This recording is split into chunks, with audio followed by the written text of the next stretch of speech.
چې مونږ تاسو الله ولې پیدا کړي او دا سوال که څوک تانه وکړي چې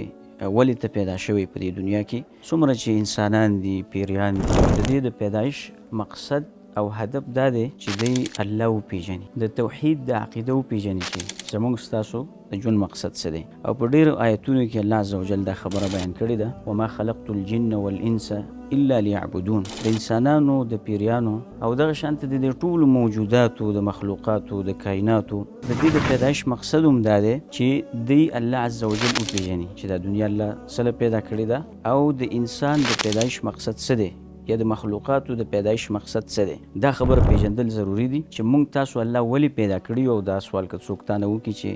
ولې ته پیدا شوی په دې دنیا کې نو د هغې جواب اسان دی چې مونږ الله د خپل توحید دپاره پیدا کړي دا دنیا الله د خپل توحید دپاره ودرولې دا کائنات الله د خپل توحید دپاره ودرولې پیدا کړي